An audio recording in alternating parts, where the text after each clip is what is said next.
জয় মহারাজ কৃষ্ণচন্দ্রের জয়। জয় মহারাজ কৃষ্ণচন্দ্রের জয়। জয় মহারাজ কৃষ্ণচন্দ্রের জয়। বসো বসো, যে যার জায়গায় বসে পড়ো। সেনাপতি, আগে বলুন মহারাজ। তোমাকে যে বলেছিলাম যুদ্ধের জন্য নতুন অস্ত্র কেনার কথা, তা সেই কাজটা কি হয়েছে? হ্যাঁ, একদম ভুলে গেছি মহারাজ। আগে আগে আমি কালই সব অস্ত্র কিনে রাজবাড়ির অস্ত্রশালায় রেখে দেবো মহারাজ। সে কি, তোমাকে আমি 7 দিন আগে এই কাজটা দিয়েছি আর তুমি এখনো সেটা করে উঠতে পারোনি? না না না, তোমার দ্বারা কিছুই হবে না। পণ্ডিত, আগে হুকুম করুন মহারাজ। আমি যে তোমাকে পাঠশালার পড়ুয়াদের পাঠ্যপুস্তক কেনার জন্য 5 মোহর দিয়েছিলাম, সেটা দিয়ে কি পাঠ্যপুস্তক কেনা হয়েছে? আগে না, মানে হ্যাঁ, মানে কি মানে করছো? আগে না মহারাজ। বাহ বাহ, তোমরা তো সব এক একটা রত্ন, কাউকে দিয়েই দেখছি কোনো কাজই হবে না। রাজবৈদ্য, আগে তোমাকে যে বলেছিলাম 7 দিনের মধ্যে প্রজাদের জন্য বিনামূল্যের স্বাস্থ্য চিকিৎসা কেন্দ্র খোলার কথা, তা সেটা কি খুলেছে? না মহারাজ, তবে 7 দিনের মধ্যে খুলে ফেলবো। কিন্তু আমি তোমাকে কাজটা 7 দিন আগেই দিয়েছিলাম রাজবৈদ্য, হিসেব মতন আজই তার শেষ দিন। মাথা চুলকে আর কি হবে শুনি, তোমরা কেউ একটা কাজ করো না। মন্ত্রী, এই রে, এবার আমার পালা। হয়ে গেছে মহারাজ, সব কাজ হয়ে গেছে। হ্যাঁ সে কি, কিন্তু আমি তো তোমাকে কোনো কাজই দিইনি। ও ও ও হ্যাঁ হ্যাঁ হ্যাঁ হ্যাঁ, তাই তো তাই তো। চুপ! কিন্তু এবার দেব। মন্ত্রী, তুমি আগামী মাস থেকে আমার রাজসভার সব সদস্যদের বেতন কেটে অর্ধেক করে দেবে। কেউ একটা কাজ করে না, খালি বসে বসে বেতন নিয়ে যায়। আজ থেকে এসব একেবারে বন্ধ। না না মহারাজ, এমন করবেন না। পায়ে পড়ি মহারাজ, ক্ষমা করে দিন। আমাদের ক্ষমা করে দিন। হ্যাঁ আচ্ছা মহারাজ, তাই হবে। কিন্তু আবার কিসের কিন্তু? গোপালের কি হবে মহারাজ? গোপাল তো অর্ধেক দিন রাজসভাতেই আসে না। ওর বেতন অর্ধেকের বদলে কি পুরোটাই কেটে নেব? হ্যাঁ হ্যাঁ, তাই কর। না না না না না, সর্বনাশ, এমন করবেন না মহারাজ। না খেতে পেয়ে মরে যাব, তার উপর বাড়িতে গিন্নি আছে। অয়, বেতন কাটার কথা উঠতে না উঠতেই গোপাল এসে হাজির। কিন্তু হলোটা কি মহারাজ? কি হয়েছে তুমি কি জানো না গোপাল? তুমি তো সেরা ফাঁকিবাজ, কিন্তু এবার তোমার সঙ্গে সঙ্গে রাজসভার বাকি সদস্যরাও ফাঁকি মারতে শুরু করেছে। তাই মহারাজ ঠিক করেছেন সবার বেতন কেটে অর্ধেক করে দেবেন, আর তোমার পুরো বেতনটাই কাটা যাবে। আমাদের ক্ষমা করে দিন। হ্যাঁ মহারাজ, আমাদের ক্ষমা করে দিন। আমাদের একটা শেষ সুযোগ অন্তত দিন মহারাজ, নিজেদের প্রমাণ করার জন্যে। হ্যাঁ মহারাজ, কথা দিচ্ছি, এবার আপনি যা বলবেন আমরা তাই শুনবো। আমরা আপনার আদেশ অক্ষরে অক্ষরে পালন করব। দয়া করে বেতন কাটবেন না মহারাজ, না খেতে পেয়ে মরবো। এদের একটা শেষ সুযোগ দিতেই হবে দেখছি। আচ্ছা বেশ, দিলাম তোমাদের শেষ সুযোগ। আমি তোমাদের একটা কাজ দেব, সময় মতন কাজটা করতে পারলে আমি তোমাদের বেতন ছুঁয়েও দেখব না, উল্টে তোমরা উপরি পুরস্কার পাবে। কি কাজ মহারাজ? আমি এই রাজ্যের সবচেয়ে চালাক মানুষকে একবার চোখের দেখা দেখতে চাই, আর তোমাদের কাজ হলো আগামীকালের মধ্যে কৃষ্ণনগর রাজ্যের সবচেয়ে চালাক মানুষকে খুঁজে বার করে তাকে আমার সামনে ধরে নিয়ে আসা। আর কালকের মধ্যে ধরে নিয়ে আসতে না পারলে তোমাদের বেতনের অর্ধেক ঘ্যাচাং ফু, তাই তো মহারাজ? ঠিক বলেছ মন্ত্রী, তবে তুমিও কিন্তু ছাড় পাবে না।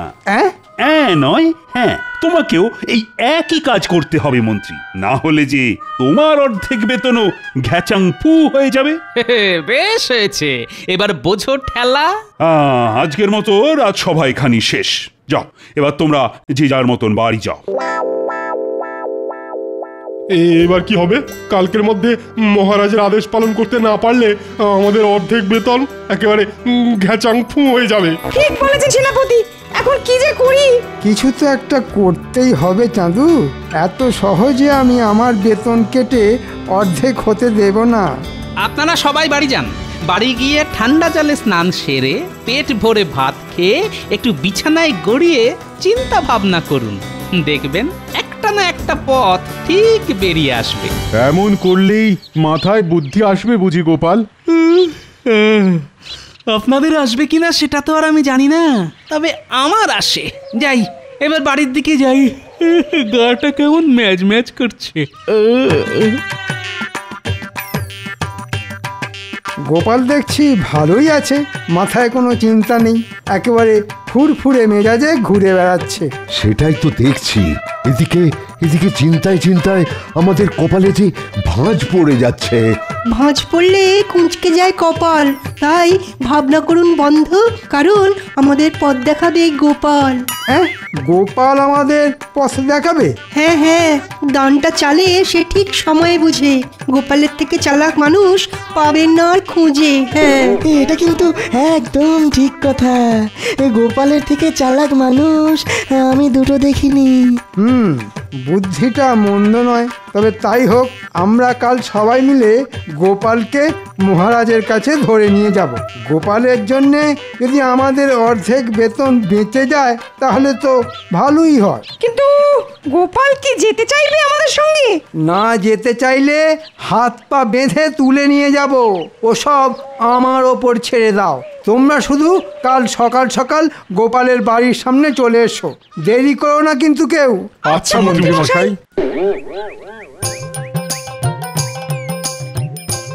মহারাজের মাথায় যে কখন কি চাপে সে শুধুমাত্র ভগবানই জানেন।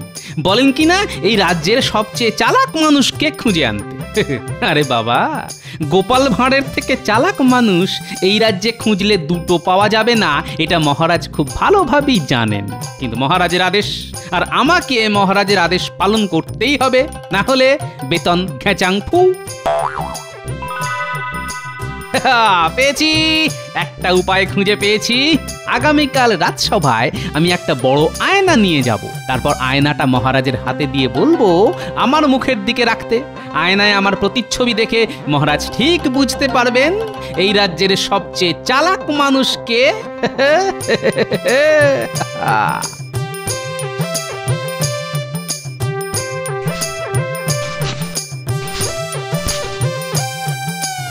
ওই এতক্ষণে আসার সময় হলো তোমার?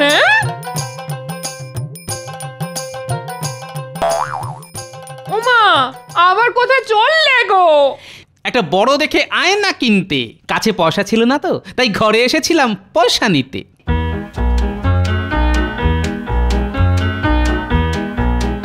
এই মানুষটার মাথায় কখন যে কি ভূত চাপে বোঝা মুশকিল। ভগবান, আমার মানুষটার দিকে একটু তাকাও ভগবান, না হলে আমাকে পাগলা গারদে পাঠাও। উফ!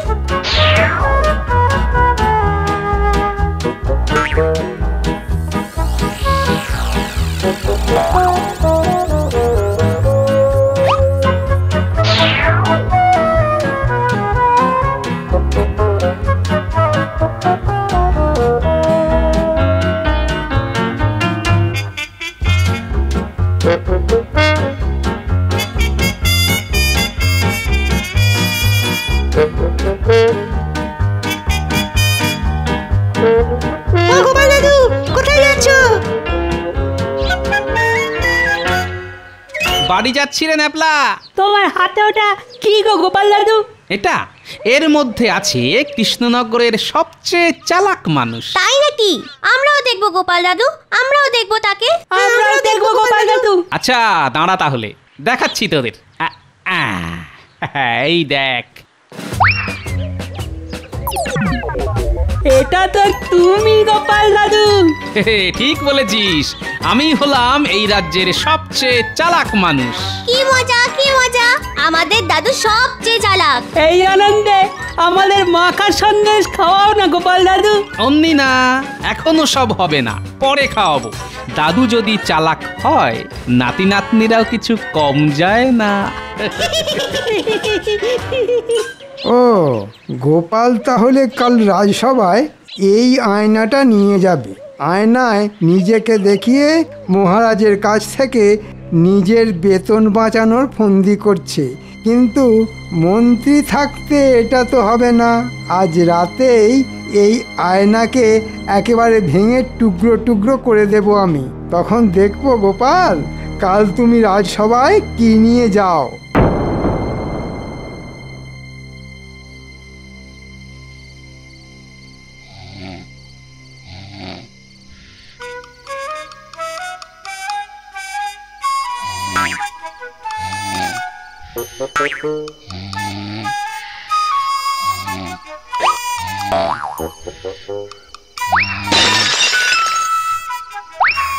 কে কে মাঝরাতে কিসের আওয়াজ হলো বলো তো? সর্বনাশ! এ কি?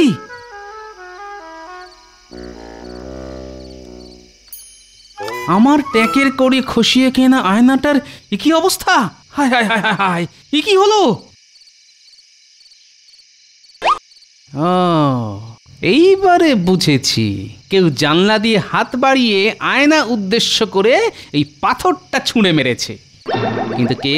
সে যেই হোক না কেন, একবার ধরতে পারলে তাকে আমি আচ্ছা শিক্ষা দেবই বলে দিলাম। হ্যাঁ,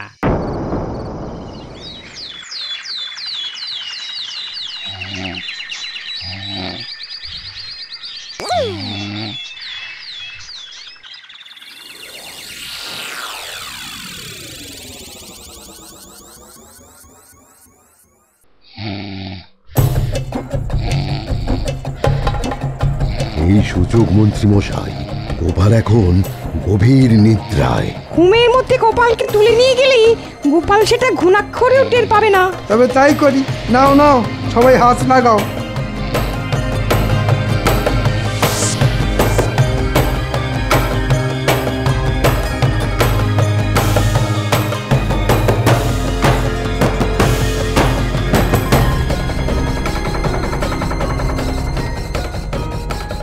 আস্তে আস্তে এইখানে রাখুন।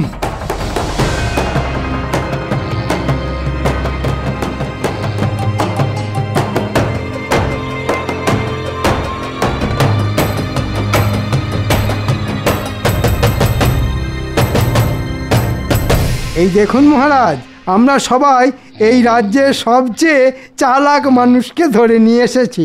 হ্যাঁ,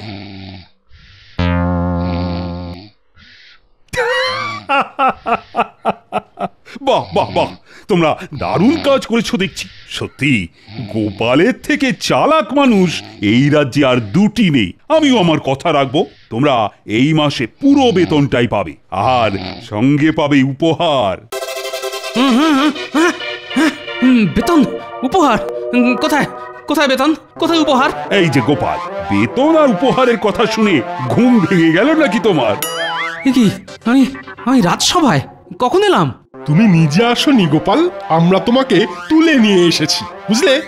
হ্যাঁ নয় গোপাল, হ্যাঁ, তুমি বাদে আমার রাজসভার বাকি সদস্যরা তোমাকে আমার সামনে নিয়ে এসে আমার আদেশ পালন করেছে। এবার তোমার পালা গোপাল। এই রে, এবার কি হবে? গোপাল খালি হাতে এসেছে মহারাজ, এবার গোপালের বেতন কাটা যাবে। মহারাজ, সবাই আমাকে আপনার কাছে ধরে নিয়ে এসেছে কেন জানেন? জানি গোপাল, সবাই মনে করে তুমি হলে এই রাজ্যের সবচেয়ে চালাক মানুষ। আগে তা আপনি ঠিকই বলেছেন মহারাজ, আমার বুদ্ধি এখানে উপস্থিত সবার থেকে বেশি। তাই সবাইকে যে কাজটা করতে দিয়েছেন, আমাকেও সেই কাজটা দিলে আমার বুদ্ধির অসম্মান করা হয় নাকি? তাই তো, তোমাকে এর থেকেও কঠিন কাজ দেওয়া উচিত আমার। তাই দিন মহারাজ, তাতে করে হাতে কিছুটা সময় অন্তত পাওয়া যাবে। ওসবের কি দরকার মহারাজ, আপনি বরং গোপালের এই মাসের পুরো বেতনটাই কেটে নিন। না না না না, তা কি করে হয়? গোপাল হলো এই রাজ্যের সবচেয়ে চালাক মানুষ। গোপাল, আগে বলুন মহারাজ। তোমাকে এই রাজ্যের সবচেয়ে চালাক মানুষ না, সবচেয়ে চালাক পশুকে খুঁজে আনতে হবে, এবং সেটা আমার সামনে প্রমাণও করতে হবে। তোমার হাতে কিন্তু একদিন সময়। এই একদিনের মধ্যে এই রাজ্যের সবচেয়ে চালাক পশু খুঁজে নিয়ে আসতে না পারলে আমি তোমাকে 1 মাসের নয় 2 মাসের বেতন কেটে নেব। সর্বনাশ! এবার গোপাল বাবাজি পালাবে কোথায়? আজকের মতো রাজসভা এখানেই শেষ। যাও গোপাল, তুমিও বাড়ি যাও। কাল রাজসভায় আমি এই রাজ্যের সবচেয়ে চালাক পশুকে দেখতে চাই। কিন্তু গোপাল, এবার তোমার 2 মাসের বেতন ঘ্যাচাং ফু হলো বলে।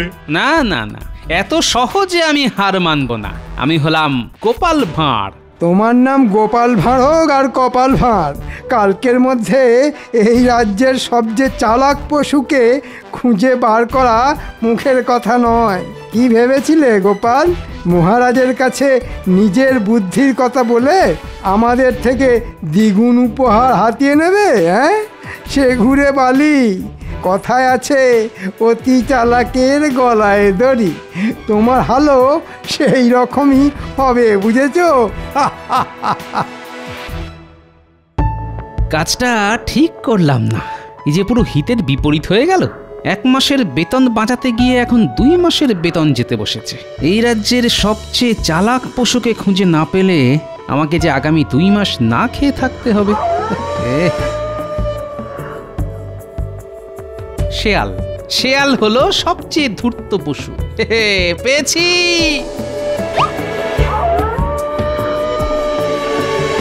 কি দূর দূর দূর, বোকা কোথাকার। জল খেতে গিয়ে কিনা কাদায় আটকে গেল। না না না না, এ কিছুতেই চালাক পশু হতে পারে না।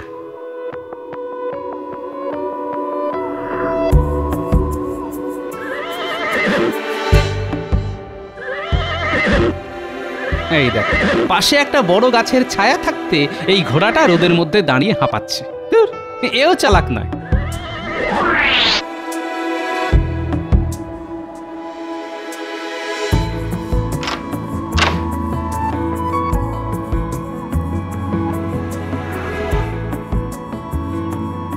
এই যে বলি, সকালবেলা কোথায় দুম করে উধাও হয়ে গেলে শুনি? দিব্যি তো ঘরে শুয়ে মোষের মতো নাক ডেকে ঘুম হচ্ছিলে, হঠাৎ করে ঘরে এসে দেখি তুমি হাওয়া। উড়ে গেছিলাম গিন্নি। বলো কি, তুমি উঠতে পারো? হায় হায় হায়, এসব কি হচ্ছে আমার সঙ্গে ভগবান? আহা, কথায় কথায় ভগবানকে ডাকার কি আছে গিন্নি? আজ সকালে রাজসভার সদস্যরা এসে আমাকে ঘর থেকে তুলে নিয়ে গেছিল নিজেদের বেতন বাঁচানোর জন্য। আর এদিকে মহারাজ বলেছেন কালকের মধ্যে আমি যদি এই রাজ্যের সবচেয়ে চালাক পশুকে মহারাজের সামনে ধরে নিয়ে যেতে না পারি, তাহলে মহারাজ আমার 2 মাসের বেতন কেটে নেবেন। সর্বনাশ! এবার কি হবে গো? সেটাই তো ভাবছি গিন্নি। তোমার নাম গোপাল ভাঁড় হোক আর কপাল ভাঁড়, কালকের মধ্যে এই রাজ্যের সবচেয়ে চালাক পশুকে খুঁজে বার করা মুখের কথা নয়। কি ভেবেছিলে গোপাল, মহারাজের কাছে নিজের বুদ্ধির কথা বলে আমাদের থেকে দ্বিগুণ উপহার হাতিয়ে নেবে? হ্যাঁ, সে ঘুরে বালি। কথায় আছে অতি চালাকের গলায় দড়ি। পেয়েছি। কথায় আছে অতি চালাকের গলায় দড়ি। একটা উপায় খুঁজে পেয়েছি গিন্নি, এই যাত্রায় আমি বেঁচে গেলাম। তুমি খুঁজে পেয়েছো? হ্যাঁ, পেয়েছি গিন্নি, পেয়েছি। আমি হলাম গোপাল ভাঁড়, এবার 2 2 হবে 4। এবার আমার 2 মাসের বেতন বেঁচে যাবে। আমাকে আর না খেয়ে থাকতে হবে না, সঙ্গে মহারাজের কাছ থেকে পাবো উপহার। এই যে পুটির বাবা। বলো গোপাল দাদা। আমার কিছুক্ষণের জন্য তোমার এই গরুটা চাই। গরু নিয়ে কি করবে গোপাল দাদা? আছে আছে, কাজ আছে। কাজ আছে যখন তখন নিয়ে যাও। এই নাও।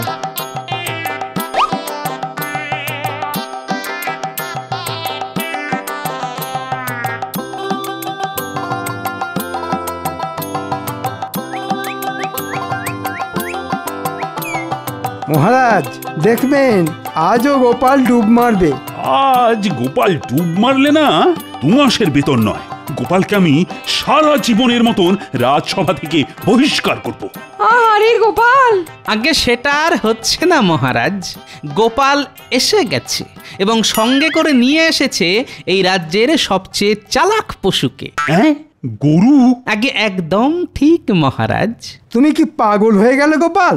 গরু কি করে সবচেয়ে চালাক প্রাণী হতে পারে? আমার পাঠশালায় কেউ পড়া না পারলে আমি তাকে গরু বলে ডাকি, আর সেই গরু নাকি সবচেয়ে চালাক প্রাণী। আগে একদম ঠিক, এই গরুই হচ্ছে সবচেয়ে চালাক প্রাণী। গোপাল, প্রমাণ দাও, আমার কিন্তু প্রমাণ চাই। আমি তোমার মুখের কথা তো বিশ্বাস করব না। অবশ্যই দেব মহারাজ, প্রমাণ দেব বলেই তো এত দূর ছুটে এসেছি। আগে আপনারা তো সবাই জানেন, কথায় আছে অতি চালাকের গলায় দড়ি। হ্যাঁ হ্যাঁ, আমরা সবাই জানি। এবার ভালোভাবে চেয়ে দেখুন মহারাজ, কৃষ্ণনগর রাজ্যে যত গরু আছে তাদের সবার গলায় দড়ি আছে। হ্যাঁ নয় মহারাজ, হ্যাঁ। আর কথায় যখন আছে তখন সেই কথা আমি ফেলি কেমন করে মহারাজ? গোপাল কিন্তু ঠিকই বলেছে। হ্যাঁ, গোপাল কথাটা মন্দ বলেনি, সত্যি তো কথায় আছে অতি চালাকের গলায় দড়ি। আর তাই এই রাজ্যের সবচেয়ে চালাক পশু হলো গরু। এবার আমার 2 মাসের বেতনটা বেঁচে গেল, আর আমার উপহারটা মহারাজ। পাবে পাবে, তুমি উপহার পাবে। বাপ রে বাপ, কি বুদ্ধি তোমার গোপাল! আগে আমি নিজের বুদ্ধির পরিচয় না দিলে রাজসভার বাকি সদস্যদের অর্ধেক বেতনও ঘেচাং ফু হয়ে যেত, কারণ ওনারা আমাকে সবচেয়ে চালাক মানুষ হিসেবে তুলে নিয়ে এসেছিলেন। যা, এত চেষ্টা করেও আমি গোপালকে আটকাতে পারলাম না। মন্ত্রী মশাই, আমি জানি আপনি ঢিল ছুঁড়ে আমার ঘরে রাখা আয়নাটা ভেঙেছিলেন। হ্যাঁ, তুমি কি করে জানলে? ভুল হয়ে গেছে গোপাল, আর আমি তোমার পিছনে লাগতে যাব না। আন্দাজে বললাম। তার মানে এটাই সত্যি? না মানে মন্ত্রী, তুমিও দেখছি কম যাও না। ওরে বাবা রে, পালাও পালাও!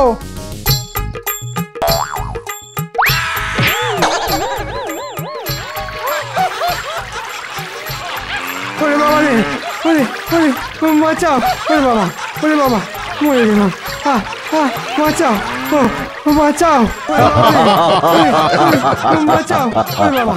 এই নাও গোপাল, তোমার উপহার।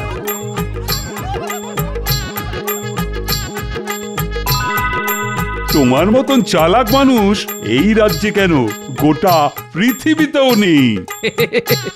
ধন্যবাদ মহারাজ।